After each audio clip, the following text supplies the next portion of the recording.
Welcome to Venezuela Insider, the only place in Venezuela for expats, digital nomads, entrepreneurs, investors, travelers, and related internationals. For more information, venezuelainsider.com. Today we're talking about why Venezuela sucks.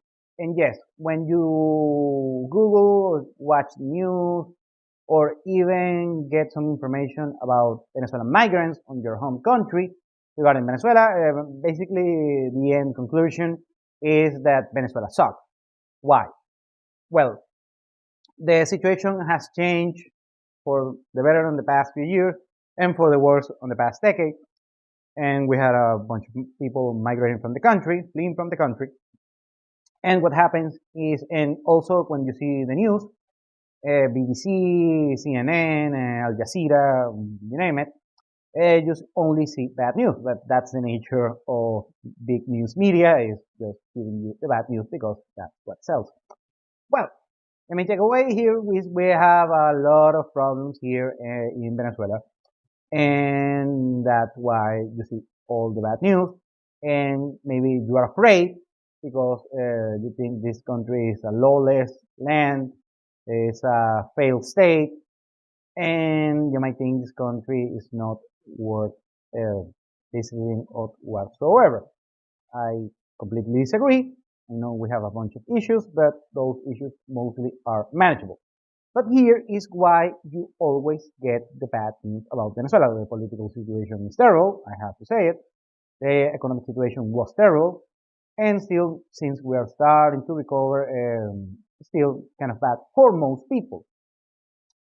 So what happens is that you're most likely gonna get bad news from Venezuela, but the main issue is not political or social or whatever might be the case, is economical, and is in order to have a good standard of living here in Venezuela, you need a threshold, a financial threshold that I put between $1,000 and $2,000 per month, depending on the case, depending on your standard of living, depending on your if you live alone, you have a family, or whatever might be the case. You need to make at least $1,000 or $2,000 per month. And most Venezuelans can do that. And that's why they're struggling and they are saying and they're complaining that Venezuela sucks. Because after that, you can solve pretty much any kind of issue that you might encounter on the country. And if you make over $2,000 per month, you're going to be pretty much fine and you're going to be able to resolve 90% of the problems that you can encounter here in Venezuela.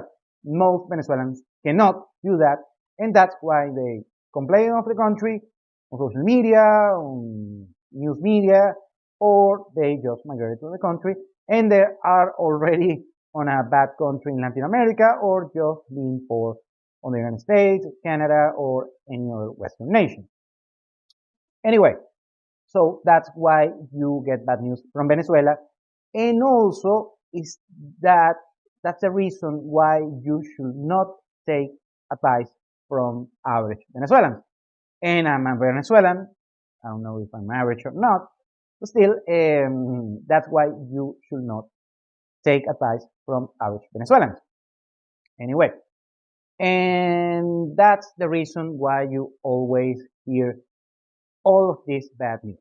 Now, the reason why the average Venezuelan cannot make ends meet is because the structure of making money here in Venezuela, having standard of living, has completely been destroyed, the status quo.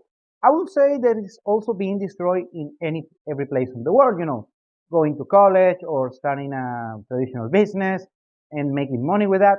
That old paradigm, the old status quo is changing in favor of new technologies and blockchain and the internet, content creation, IT, you name it, AI.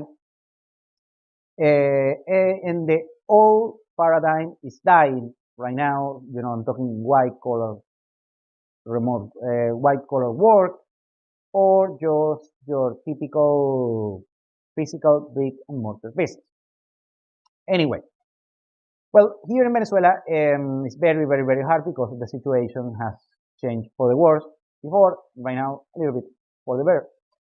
And what happens is that from traditional ways to do things, you're going to be poor in Venezuela.